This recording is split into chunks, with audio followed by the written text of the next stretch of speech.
Ce soir, donc la première question qui est posée, qui a été posée, à laquelle je vais répondre, les dinosaures. Les dinosaures et la création selon la Bible. Est-ce que les dinosaures, c'est vrai? C'est vrai. Alors, c'est vrai que quand on parle de ce sujet, je ne suis pas un expert, je ne suis pas un paléontologue, voilà, mais la Bible en parle. La Bible en parle. Alors bien sûr, c'est un sujet qui fascine, et cela depuis longtemps. Il y a des découvertes de fossiles, des découvertes qui sont même impressionnantes. Et bien sûr, ces découvertes de fossiles interrogent. Et beaucoup de chrétiens se posent la question, mais comment ces créatures s'intègrent-elles dans la vision biblique de la création? Alors, avant de répondre, il y a une première chose que je veux dire. Ne cherchez pas le mot dinosaure dans la Bible, parce qu'en fait, il n'y est pas. Il n'y est pas. Et pour cause, c'est un mot qui a été inventé par un paléontologue anglais, Richard Owens, donc en 1841. Donc c'est bien après la révélation écrite qu'elle a entre nos mains la Bible. Et c'est dans ce cadre-là, suite à une découverte, que ce paléontologue donc, a utilisé ce mot dinosaure. Ce mot dinosaure signifie tout simplement terrible lézard. Terrible lézard. Voilà, donc des créatures qui sont terribles à vue humaine. Voilà. Ce qui est très intéressant, c'est que comme les textes bibliques sont bien antérieurs, donc, il n'y a pas ce mot dinosaure dans la Bible. Mais ça ne veut pas dire, si le mot n'y est pas, que la réalité n'y est pas non plus. Attention, c'est différent. Ça ne veut pas dire qu'il y a une absence de cette réalité.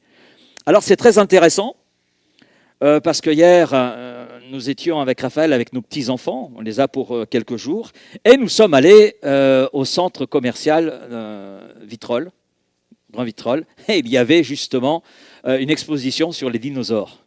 Oui, parce que nous sommes dans une région, slide suivant, dans une région qui est prolifique dans ce domaine. La Provence et tout particulièrement Vitrolles, très prolifique. Il y a des découvertes et tout n'a pas été découvert. Slide suivant, s'il te plaît. Voilà, regardez. C'est des œufs de dinosaures qui ont été découverts donc, en 1999 sur une falaise en contrebas du quartier de la Plaine. Donc, oui, slide suivant.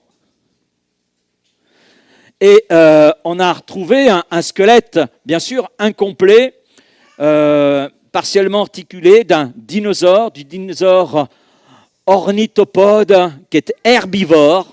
Détail intéressant, c'est le rhabdodon, Priscus. Donc, il a été découvert en 1869 à Vitrolles. À Vitrolles. Ce n'est pas la seule découverte, c'est une des découvertes, et elles sont assez nombreuses. Alors, ce phénomène qui est là, bien qu'étant herbivore, c'est quand même 6 mètres de long, 2 mètres de haut. 2 mètres de haut. Donc c'est juste pour le petit clin d'œil. Notre région est marquée. Ça va jusque dans le Var et ça va même jusqu'à Barcelone, me disait le monsieur que j'ai consulté hier soir. Donc par rapport à ces découvertes, surtout pour le rhabdodon. Alors, ce qui nous intéresse, c'est qu'est-ce que la Bible nous dit. Ça, c'était juste le petit clin d'œil. Alors, on va regarder ce soir que dit la Bible sur la création des grands animaux. Les dinosaures sont-ils évoqués ou simplement symbolisés? Et puis, quel message spirituel pour notre foi aujourd'hui? Qu'est-ce qu'on en retire finalement de cela? C'est bien de se poser la question, mais ce qui nous intéresse, c'est par rapport à notre foi. Alors, on va faire une petite lecture. Genèse chapitre 1er, les versets 20 à 25. Donc, chapitre 1er du livre de la Genèse. Le mot Genèse signifie donc commencement. Alors, le premier verset, nous le connaissons. Au commencement, Dieu. Et Dieu créa le ciel et la terre. Et nous allons au verset 20. Dieu dit que les eaux produisent en abondance des animaux vivants, et que des oiseaux volent sur la terre vers l'étendue du ciel. Dieu créa, notez bien, les grands poissons, et tous les animaux vivants qui se meuvent, et que les eaux produisirent en abondance selon leur espèce. Il créa aussi tout oiseau ailé selon son espèce. Dieu vit que cela était bon. Amen. Verset 22, Dieu les bénit en disant « Soyez féconds, multipliez, remplissez les eaux des mers, et que les oiseaux multiplient sur la terre. » Ainsi il y eut un soir et il y eut un matin, ce fut le 5e jour. Dieu dit que la terre produise des animaux vivants selon leur espèce, du bétail, des reptiles, des animaux terrestres selon leur espèce. Et cela fut ainsi. Dieu fit les animaux de la terre selon leur espèce, le bétail selon son espèce et tous les reptiles de la terre selon leur espèce. Dieu vit que cela était bon. Alors, la première chose que nous pouvons dire, en lien, rien qu'avec ce chapitre premier du livre de la Genèse, le premier livre de la Bible, les premiers versets auxquels nous sommes confrontés lorsque nous abordons la Bible, c'est que Dieu est le créateur de toute forme de vie. Qu'elle soit terrestre, qu'elle soit marine ou qu'elle soit céleste, Dieu au commencement Dieu. Et Dieu est le créateur. Et les grands animaux font partie du plan originel de Dieu. La Bible présente une création qui est voulue, qui est intentionnelle de la part de Dieu et qui est ordonnée. La création n'appartient pas au hasard. Le hasard, c'est un fourre-tout, mais dans l'Écriture, il n'y a pas de hasard. Nous n'appartenons pas au hasard. Amen. Je ne suis pas le produit du hasard. Même si nous disons que le hasard fait bien les choses, mais nous ne sommes pas le résultat du hasard. La création n'est pas le résultat du hasard. Ce qui nous entoure n'est pas le résultat du hasard. C'est que Dieu est le créateur. Le créateur. Au commencement, Dieu. Ainsi, les dinosaures, s'ils ont existé, et la science l'atteste, font partie de cette création. Ils sont sous l'autorité du créateur. Et c'est très intéressant de voir qu'à l'origine, avant l'arrivée du péché, avant que le péché fasse son introduction dans notre humanité, tous les animaux, y compris ce que nous appelons les dinosaures, étaient végétariens. Genèse chapitre 1er verset 30, « À tout animal de la terre, à tout oiseau du ciel et à tout ce qui se déplace sur la terre, à ce qui est animé de vie, je donne toute herbe verte pour nourriture. » Alors c'est vrai qu'il y a ce film Jurassic Park qui présente en général les dinosaures comme étant d'immenses créatures et qui dévorent tout sur son passage. Ça, c'est le cinéma. La Bible, c'est la réalité.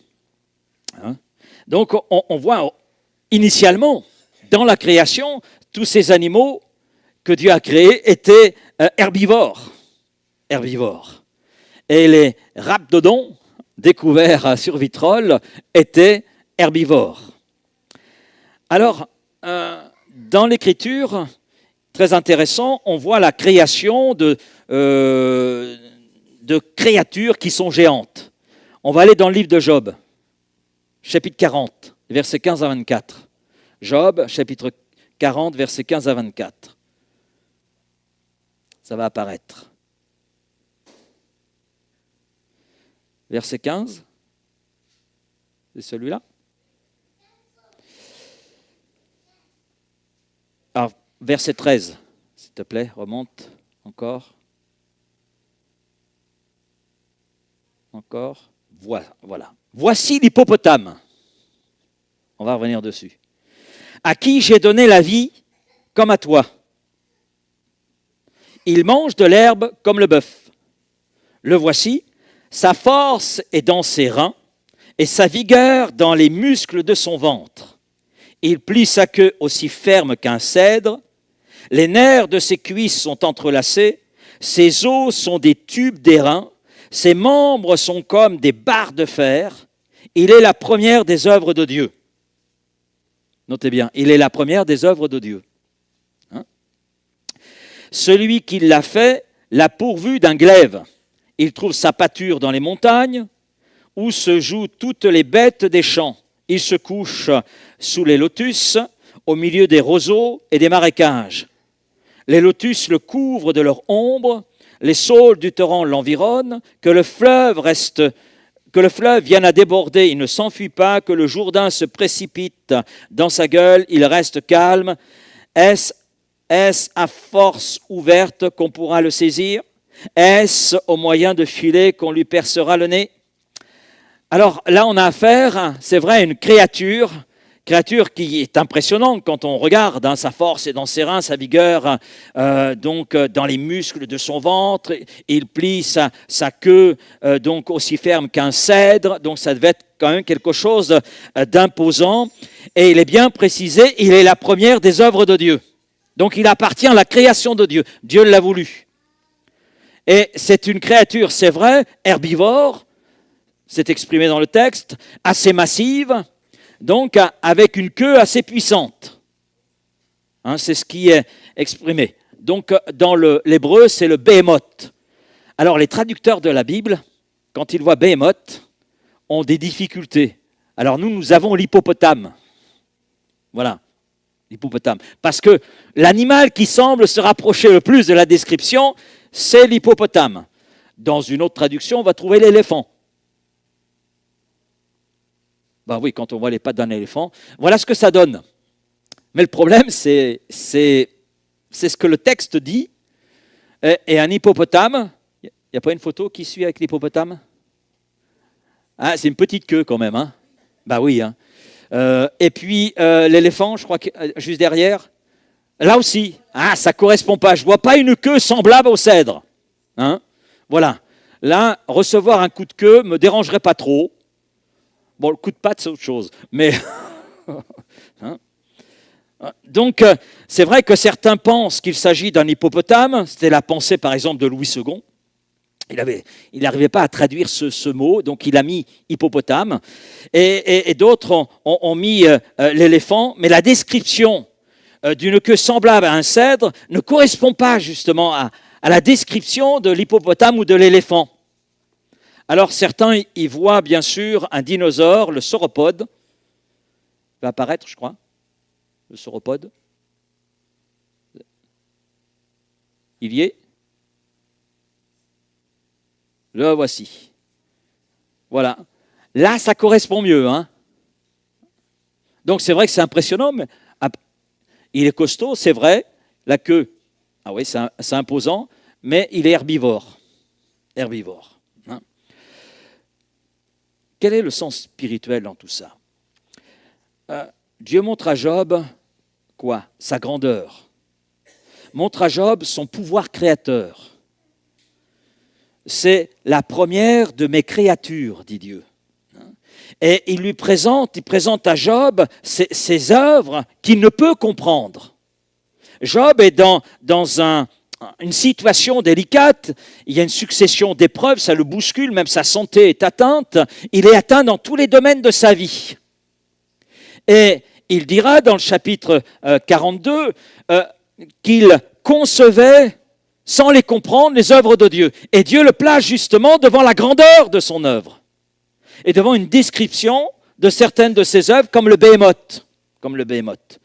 Maintenant, on ne sait pas exactement à quoi correspond le béhémoth, donc on pense, en fonction des découvertes scientifiques qui ont été faites, que ça ressemble dinosaure sauropode. Ok. C'est vrai que ça ne ressemble pas à un hippopotame, ça ne ressemble pas non plus à un éléphant. Ce n'est pas tout dans la Bible, on va plus loin. Dans Job 41, verset 1er, Job 41, verset 1er, prendras-tu le crocodile? Non? 41, verset 1, c'est pas ce que tu as?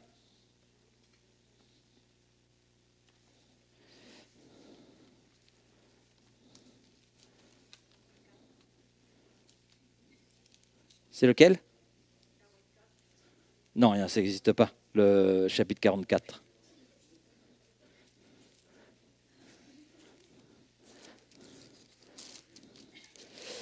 Alors,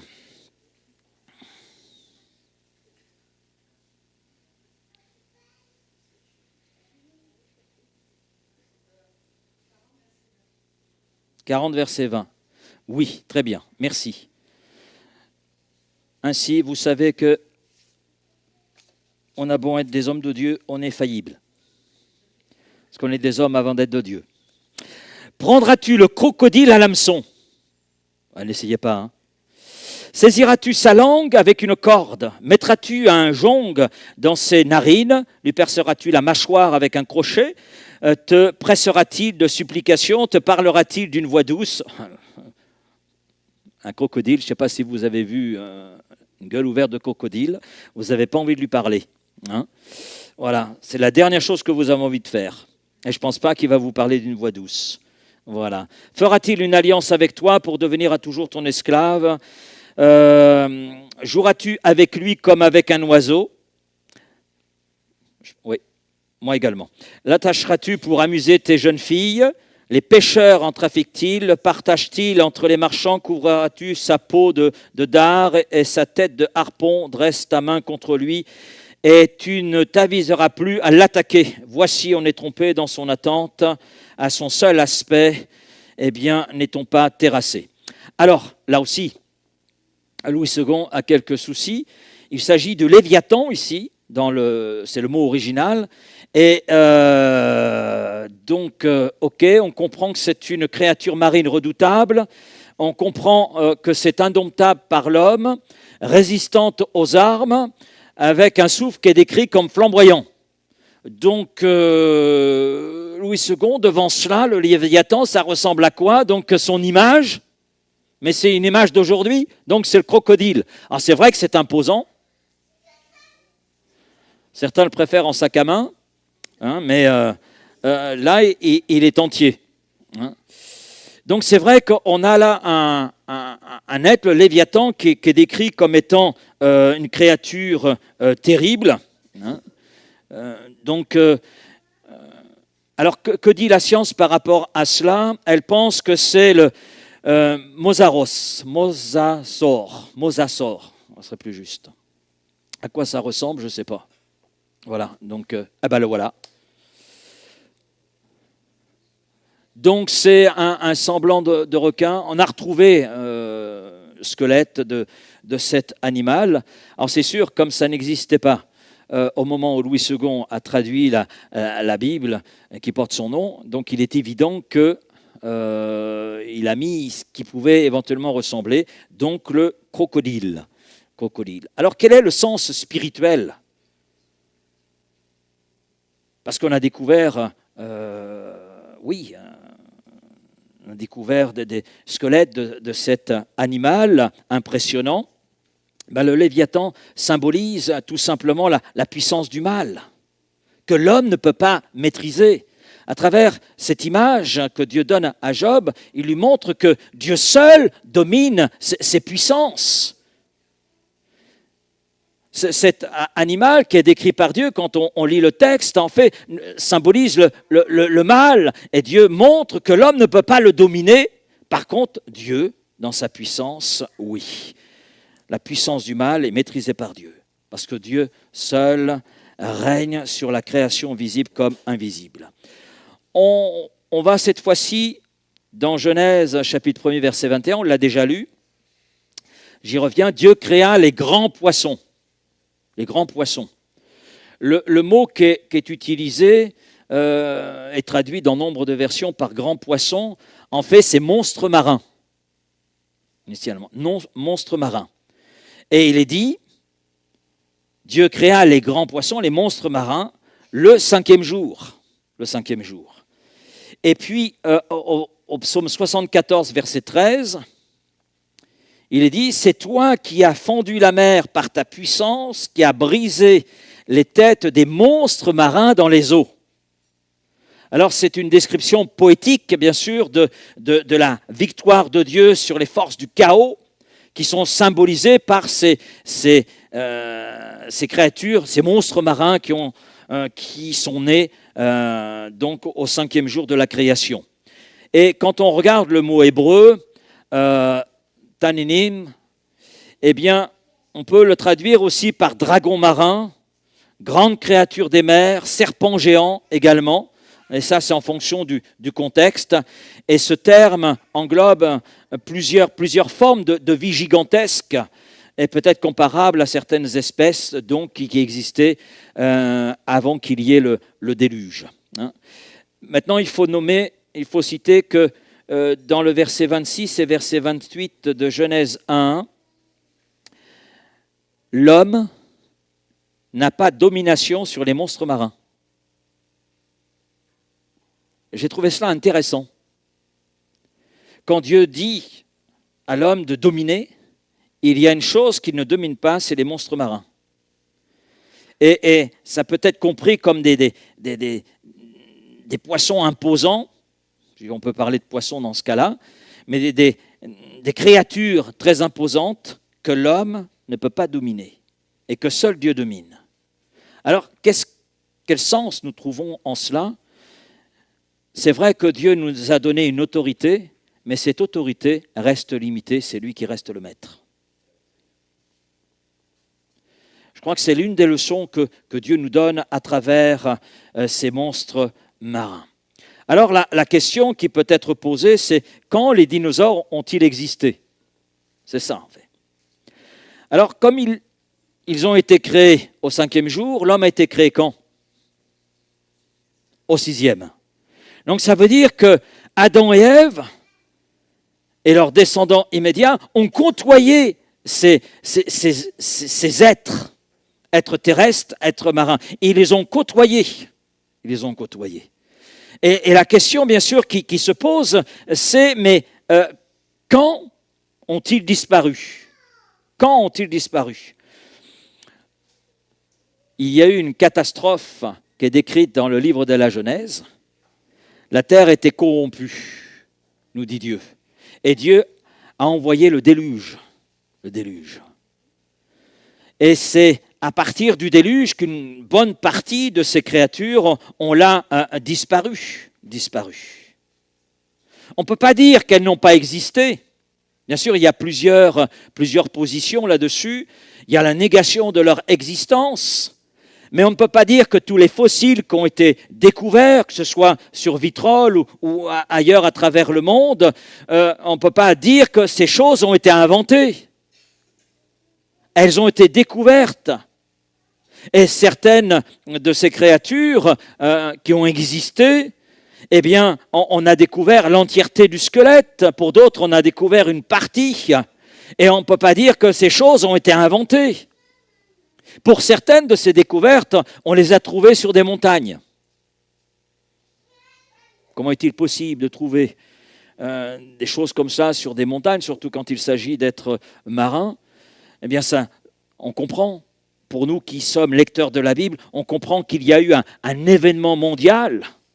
Et cet événement mondial, on le connaît, il s'agit bien sûr du déluge, tel qu'il est décrit dans la Bible. Donc on ne peut pas dire que tous ces êtres n'ont pas existé, non. Alors ça pose la question aussi par rapport à la datation. Je ne me souviens plus combien m'a dit le monsieur hier par rapport à cette créature, le rhabdodon.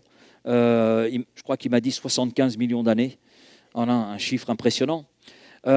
Alors, il y a deux positions. Soit la Terre est vieille, et c'est vrai que ça arrange bien les évolutionnistes, et ce qu'on appelle la datation longue.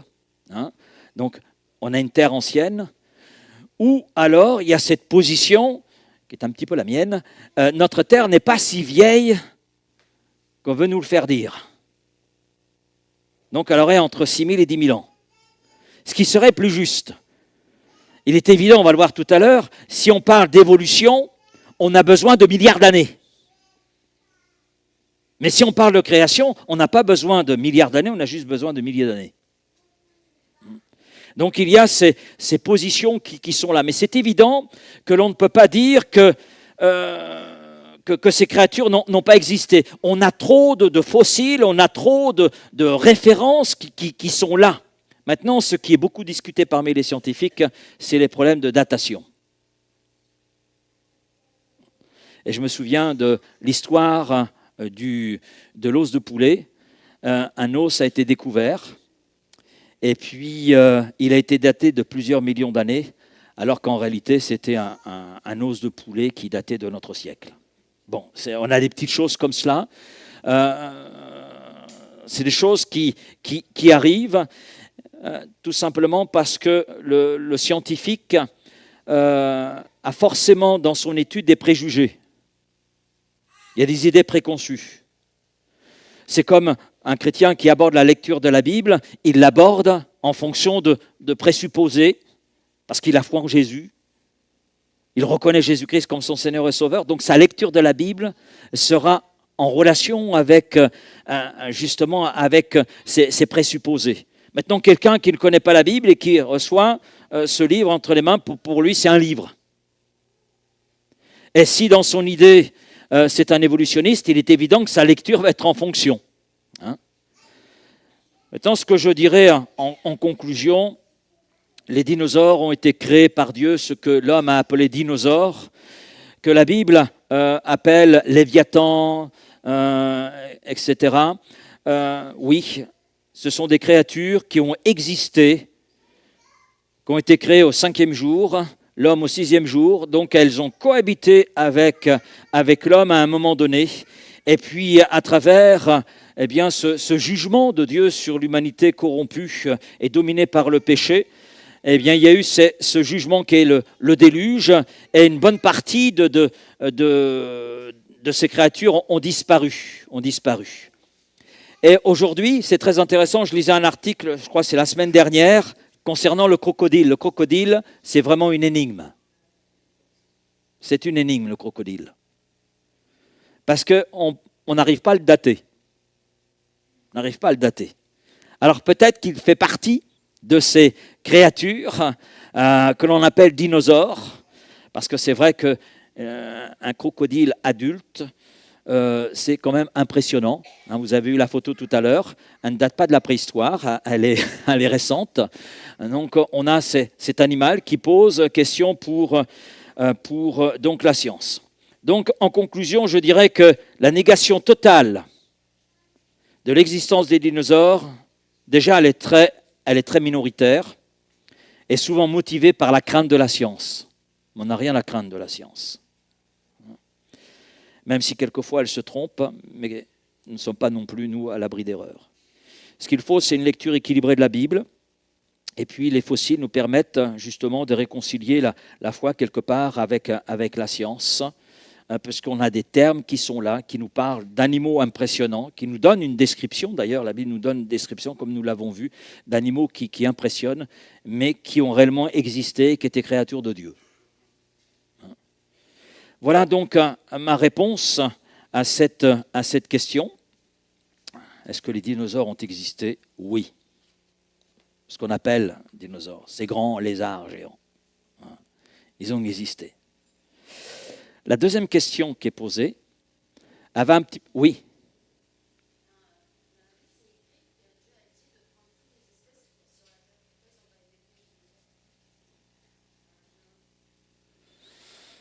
Ça, c'est une bonne question.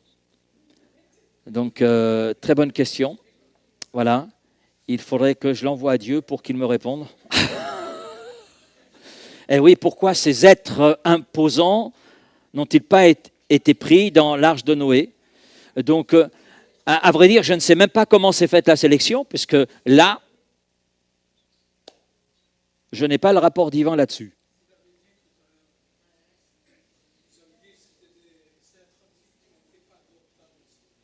Alors, c'est vrai aussi que par rapport à certains êtres, entre autres les monstres marins, donc ils étaient présentés comme non domptables par l'homme, etc. Donc, il est fort possible que Dieu ait fait une élimination. Mais c'est vrai qu'on a ce genre de question qui peut être posée, pour laquelle on a affaire à la Bible. La Bible, c'est la révélation de Dieu. Mais il nous révèle quoi? Donc que nous sommes pécheurs et qu'il a pourvu à un plan de salut. C'est ça en fait le contenu de la révélation. Après on a des éléments et par rapport à ces éléments, ne serait-ce que la création, on a un certain nombre de questions. Mais comme la Bible n'est pas un livre de science, comme ce n'est pas un livre de philosophie non plus. Donc, on reste avec des questions qui sont là. Voilà. Alors, j'ai répondu, en gros, par rapport aux dinosaures, est-ce que ça existait? Je dis oui. Voilà, parce que voilà ce que la Bible dit, voilà les termes, comment dans nos Bibles ils sont traduits, parce que la personne qui était confrontée au texte était là devant des mots sans trouver de correspondance, donc on a mis à peu près ce qui ressemblait, comme on l'a vu avec l'hippopotame ou l'éléphant dans d'autres traductions, ou le crocodile encore. Hein, donc, faut reconnaître qu'on ne peut pas tout expliquer, c'est pour ça qu'il faut voir les choses avec humilité. Puis à vrai dire, Dieu ne nous demande pas de tout comprendre. Sinon, on deviendrait trop orgueilleux. Alors, il y a une question qui suit à celle qu'on vient de voir, c'est les hommes préhistoriques ont-ils existé? Alors là, quand on aborde ce sujet, il faut vraiment faire preuve d'humilité et reconnaître que la raison humaine a quand même quelques limites. Maintenant, ce n'est pas un débat qui est récent, en fait, c'est un débat qui est très ancien. On s'aperçoit que vers 170 après Jésus-Christ, il y a un évêque, Théophile d'Antioche, qui a vécu un peu avant, qui est mort vers 180, et il s'est opposé à un homme, un païen, Autolycus, au sujet de l'origine de l'homme. Et Théophile, lui, s'est appuyé sur les généalogies bibliques, sur ce qui est dit sur le plan biblique, estimant que l'âge du monde était, à son époque, à 5695 ans. C'était l'âge de la Terre. D'accord ? Et puis, son opposant, Autolycus, a récupéré les travaux d'un autre homme, Apollonios l'Égyptien, qui lui a avancé un chiffre, 153 000 ans, 153 075 années. Alors bien sûr, il y a eu ce combat de datation, l'origine du monde et donc l'origine de l'homme. Et depuis cette période, depuis 170 après Jésus-Christ, eh bien sûr, le débat n'a cessé de se développer. Au Moyen-Âge, il y a certaines théories qui ont émergé, comme par exemple, avant Adam, il y avait une création. Donc on parle d'une création pré-adamique. Et plus tard, ces réflexions ont été renouvelées, reprises par d'autres scientifiques, avec l'apparition, bien sûr, de la théorie de l'évolution, avec Darwin et surtout ceux qui sont passés après. Et on en est arrivé à ce que l'on appelle le polygénisme, un terme qui signifie simplement l'idée que l'humanité provient de plusieurs ancêtres. Il n'y a pas un ancêtre, mais il y a plusieurs ancêtres. Et c'est cette pensée qui s'est imposée à la fois dans le monde scientifique et dans le monde philosophique. Et puis au XIXe siècle, il y a des découvertes archéologiques majeures qui ont relancé le débat. Entre autres, en 1856, on a retrouvé des restes humains dans la vallée de Néandertal, donc c'est en Allemagne, donc c'est devenu l'homme de Néandertal. Et puis en 1868, on a trouvé des fossiles de celui qu'on appelle l'homme de Cro-Magnon, fut découvert donc en Dordogne. L'homme de Cro-Magnon, ça veut tout simplement dire grande grotte. Grande grotte. Des gens qui vivaient dans des grottes. Alors aujourd'hui, cette question est remise en question par les scientifiques eux-mêmes. Voilà. Et bien sûr, ces découvertes ont contribué à façonner quelque part, la vision moderne de l'homme préhistorique. Alors quand on dit préhistorique, c'est la période qui précède l'histoire écrite, avant l'histoire écrite. Préhistoire, avant notre histoire. Et bien sûr, on cite des espèces, je crois que ça va apparaître. Voilà ces espèces. Alors vous avez l'ancêtre au pluriel, hominidés, mi-homme, mi-singe. Vous avez l'australopithèque, vous avez Homo habilis, Homo erectus, néandertalien, Homo sapiens et l'humanité moderne. Voilà. Ça, c'est ce que les scientifiques posent. D'accord ? Ça, c'est ce que dit la science. Voilà. Et c'est vrai que selon la théorie dominante, en fait, l'homme et les singes partageraient un ancêtre commun, voire des ancêtres communs. C'est ce que dit la science, attention. Hein. Okay. Donc l'humanité, finalement, serait le résultat d'un long processus évolutif sur des millions d'années. C'est là que la chronologie longue intéresse. Et bien sûr, ces populations, au fil de leur évolution, ont développé des outils, vécu en groupe organisé, etc. etc. Ce qui est important de noter par rapport à ce que la science peut dire, c'est que les données scientifiques reposent sur l'interprétation des fossiles. Une interprétation qui est fondée aussi sur des présupposés, ce dont je parlais tout à l'heure. Et comme en grande majorité dans le monde scientifique, donc on est évolutionniste, donc l'interprétation des fossiles se fait en fonction de ces préjugés. Ensuite, il y a les méthodes de datation. Forcément, les méthodes de datation, elles impliquent des hypothèses de départ.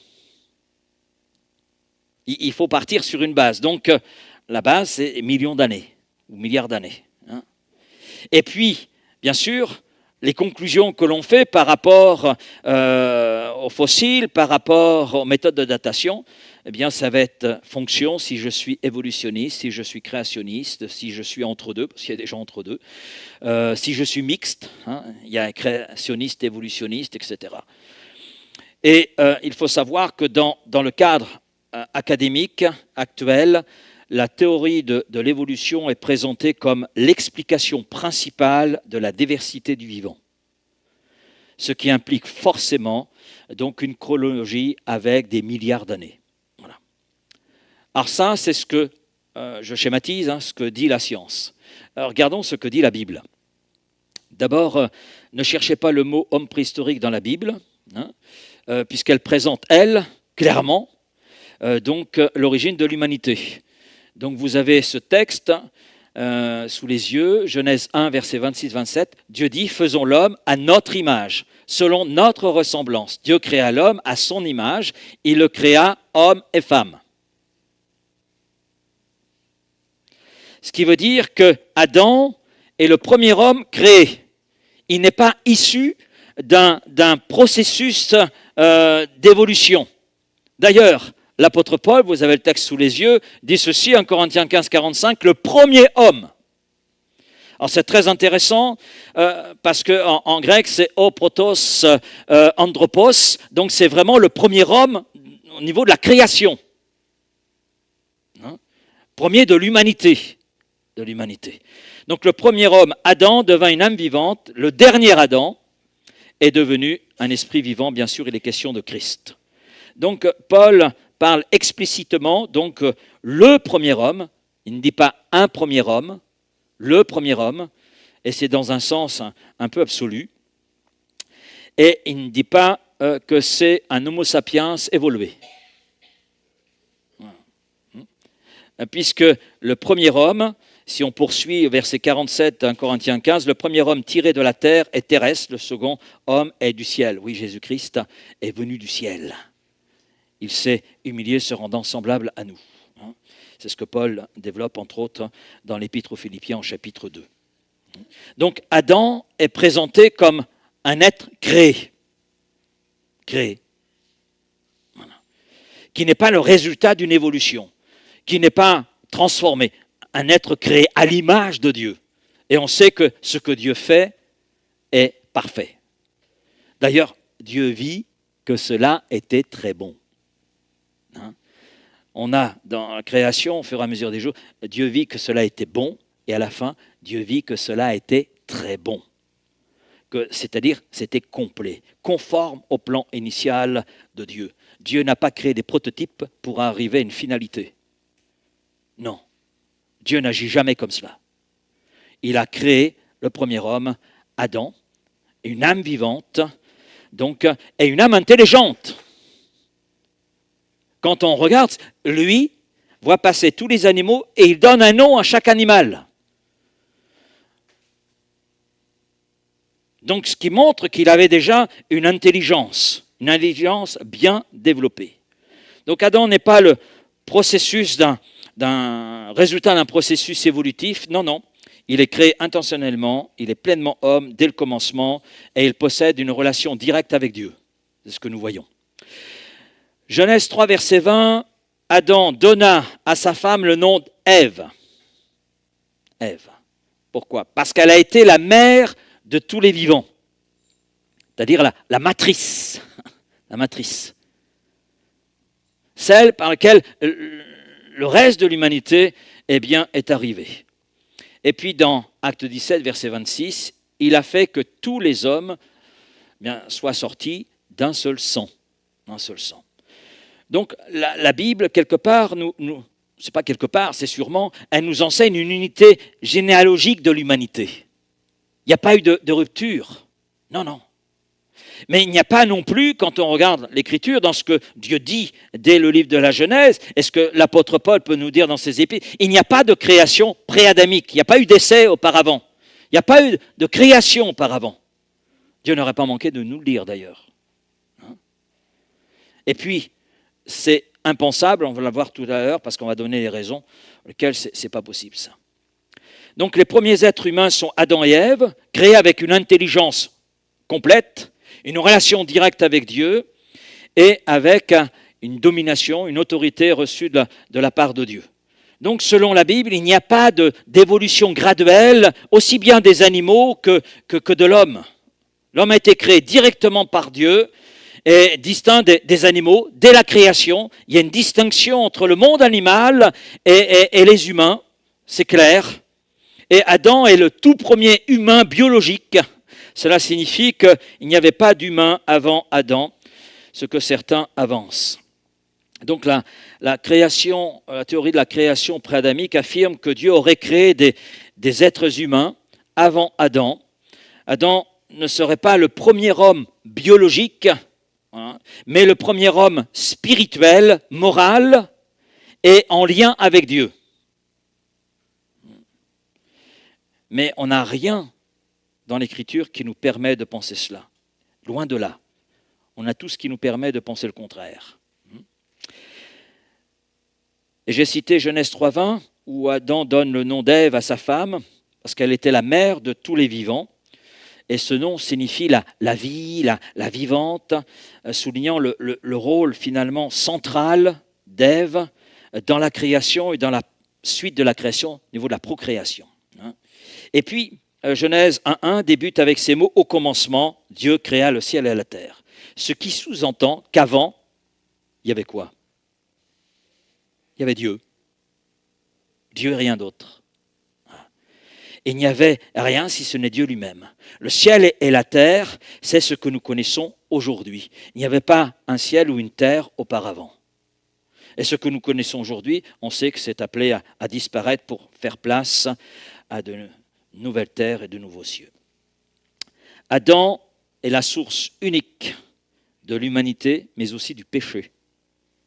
Romains 5.12, c'est pourquoi, comme par un seul homme, le péché est entré dans le monde, et par le péché la mort, et qu'ainsi la mort s'est étendue à tous les hommes, parce que tous ont péché. Et ça, c'est un élément qui est important à prendre en compte. Et au verset 19, il est ajouté par la désobéissance, dans le même chapitre, par la désobéissance d'un seul homme, beaucoup ont été rendus pécheurs. Donc on voit que Paul, et n'est pas le seul, fonde toute sa théologie du salut sur un fait historique. Un seul homme, Adam, une conséquence universelle de sa désobéissance qui est le péché et la mort, et une humanité qui est unie à cette généalogie partant d'Adam. Le péché est entré dans l'humanité par Adam, ce qui fait que toute l'humanité est pécheresse. On n'échappe pas à cette réalité. Il suffit de regarder d'ailleurs l'état de notre monde pour en être persuadé. Ce qui veut dire que s'il existait des hommes avant Adam, ou en dehors d'Adam, l'argument de Paul serait complètement caduc. Si Adam n'était pas le premier homme, le péché devient quelque chose de négatif. La mort devient quelque chose de normal, et puis le salut devient finalement symbolique. Symbolique. Pourquoi cette humanité serait pécheresse et pas celle qui aurait existé avant? Pour ceux qui croient à la théorie pré-adamique. Maintenant, si Adam est réel, et si c'est vraiment le premier homme, le péché est réel. La mort est un ennemi, la croix est nécessaire, et la résurrection est une promesse. Et maintenant, que nous dit Jésus? Parce que Jésus confirme finalement Adam comme figure historique. Matthieu 19, versets 4 et 5. « N'avez-vous pas lu que le Créateur, au commencement, donc au tout début, et avant, il y avait quoi? Dieu lui-même, fit l'homme et la femme. » Donc Jésus place Adam et Ève au commencement, non après des millions d'années d'évolution, ou des milliards d'années d'évolution. Non, pas du tout. Il place Adam et Ève au commencement, exactement comme cela est relaté dans le livre de la Genèse. Et d'ailleurs, il fonde toute son éthique, quand on regarde le Sermon sur la montagne, il fonde le mariage et la création d'ailleurs sur le livre de la Genèse. Il reprend d'ailleurs dans le Sermon sur la montagne ce qui est dit dans la Genèse, l'homme quittera son père et sa mère et s'attachera à sa femme. Ensuite, il y a les généalogies bibliques. Il n'y a pas de rupture dans Luc, par exemple, 3,38, fils d'Énos, fils de Seth, fils d'Adam, fils de Dieu. Donc Adam est inséré dans une lignée historique qui continue. Et on voit dans cette lignée Abraham, David, etc. Il n'est pas présenté comme un mythe, un archétype, non, mais comme un ancêtre réel. Donc, ce qui veut dire que Adam et Christ sont deux personnages réels. 1 Corinthiens 15, 22, de même que tous meurent en Adam, de même aussi tous revivront en Christ.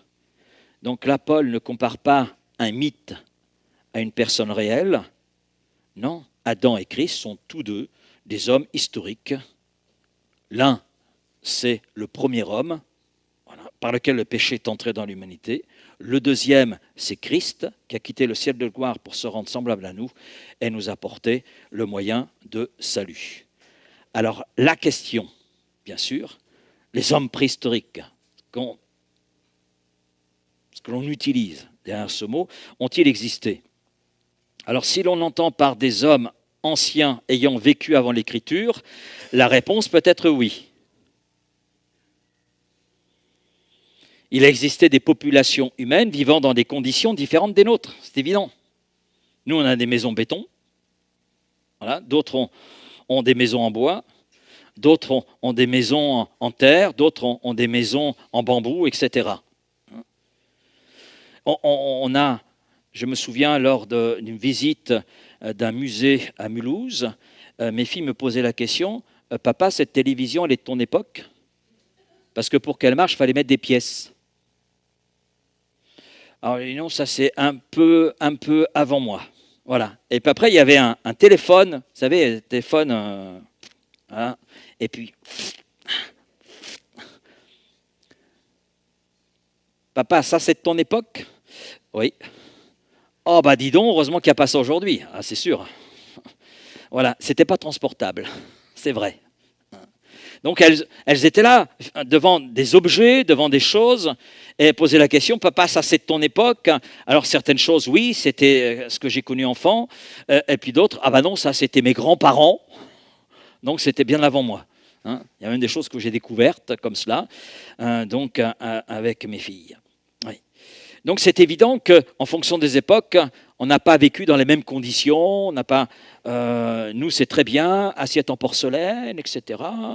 Mais à une époque, donc, il y avait une table en bois et on creusait l'assiette dans le bois. Hein. Alors la question, comment ils nettoyaient leur assiette? Bon, ça, c'est un autre problème. Hein. Donc, la Bible affirme avec clarté, oui, que tous les hommes descendent d'Adam, tous portent l'image de Dieu, tous sont marqués par le péché et tous ont besoin du salut en Jésus-Christ. Alors qu'un homme ait vécu dans une caverne ou dans une ville, qu'il ait taillé la pierre ou construit des civilisations, cela ne change rien à la nature profonde de l'homme et au fait qu'il est créature de Dieu. L'homme n'est pas le produit du hasard, il est une création voulue et façonnée et aimée par Dieu. Et ça, c'est formidable. Formidable.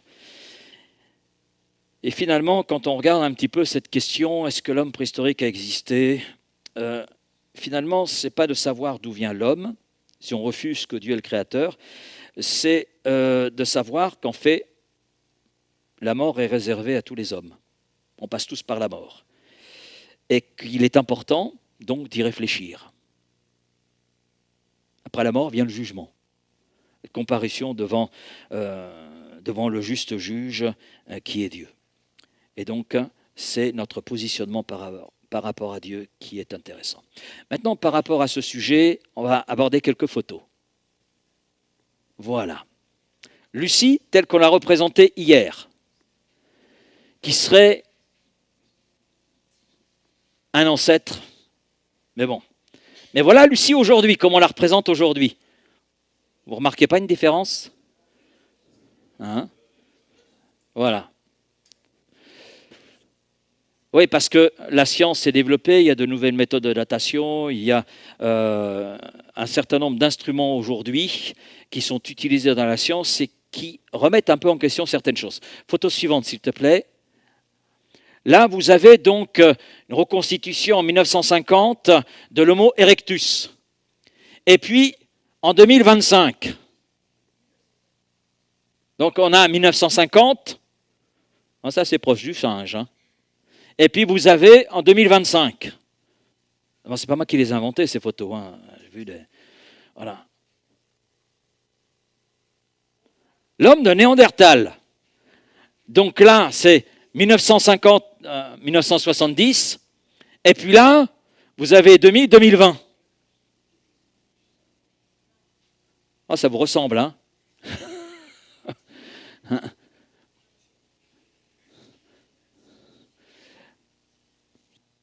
Là, c'est une reconstitution de l'homme de Cro-Magnon. Et tout cela a été fait à partir d'un moulage de son crâne pour une exposition donc, au Muséum des sciences de Tokyo. Donc, alors là, très intéressant, c'est la reconstitution du visage d'une jeune femme. Selon la science, elle aurait 31 000 ans. Voilà. Et c'était découvert en République tchèque. Alors, si vous ne connaissez pas l'Asie, j'ai eu l'occasion de vivre 20 ans en Asie, donc je peux vous dire que c'est comme aujourd'hui. Là, vous avez la reconstitution d'un visage d'un paléo-esquimau à Ninook. Donc, enfin, les paléo-esquimaux, ça représente l'ensemble des peuples de la préhistoire ayant vécu donc, dans la région arctique, comme c'est exprimé.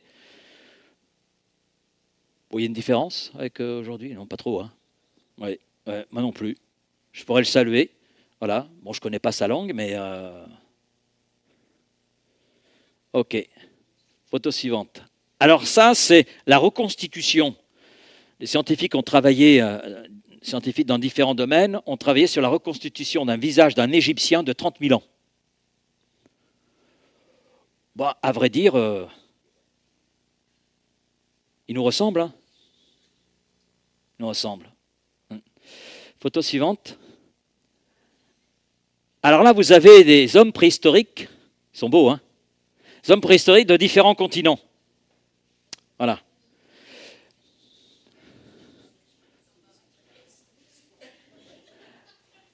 Alors, vous allez mieux les connaître. La photo suivante, s'il te plaît. Voici l'original. Alors, vous avez un homme d'Afrique, c'est un pygmée. Vous avez un Asiatique du Nord. Vous avez quelqu'un d'Afrique et vous avez un Européen. Voilà. Je crois que j'ai fini les photos, non ? Hein, voilà. Pourquoi ces photos ? Eh bien, quand on fouille un petit peu, on s'aperçoit que, en fait, la représentation que l'on a donnée de l'homme préhistorique est fonction du préjugé. L'homme de Cro-Magnon, moi je me souviens étant enfant, et puis dans ma région, dans le centre, il y avait des expositions dans ce domaine, il y avait pas mal de découvertes, et moi on me présentait l'homme de Cro-Magnon avec gros crâne, voilà, voûté, mais il y a des gens voûtés encore aujourd'hui, hein. Donc oui, et quand on vieillit, on se voûte un peu. Et puis je me suis aperçu qu'en fait, c'est en fonction des préjugés, en fonction de ce que les scientifiques pensaient. Et ils ont imposé une certaine vision de l'homme, alors qu'en réalité, on s'aperçoit, que ce soit l'homme de Néandertal, etc., on s'aperçoit que c'est très proche finalement de nous. Maintenant, tout dépend de la zone à laquelle on a vécu, les conditions de vie, etc. Hein, donc, c'est vrai que vous avez l'Européen, il est un peu plus grand que le Pygmée. Mais les conditions de vie, l'histoire n'est pas du tout la même. Hein, mais la représentation, là je reconnais, c'est moi qui... là, c'est photo vraie. La photo précédente, c'est moi qui l'ai trafiquée là. Hein, voilà. C'est donc tout ça pour montrer que on peut donner ce que l'on veut comme image. Hein, on peut donner ce que l'on veut. Donc tout est fonction. Si je crois à l'évolution, c'est sûr que bon, je vais grossir un peu plus les traits quand même pour que ça passe mieux. Voilà. Mais non, l'homme est créature de Dieu, tel qu'il est aujourd'hui. Bien sûr, et conditions de vie, etc. Il y a plein de choses qui font que ça diffère. Il y a des grands, il y a des petits, il y a les tailles moyennes, il y a couleur de peau qui est différente, mais on reste créature de Dieu. Dieu nous a voulu et Dieu nous a créés tels que nous sommes aujourd'hui. Si Adam et Ève étaient là, et ils seraient un peu dépaysés par rapport à leur époque, mais ils ne seraient pas dépaysés en nous voyant. Voilà. Voilà ce que je peux dire donc sur ces deux réponses.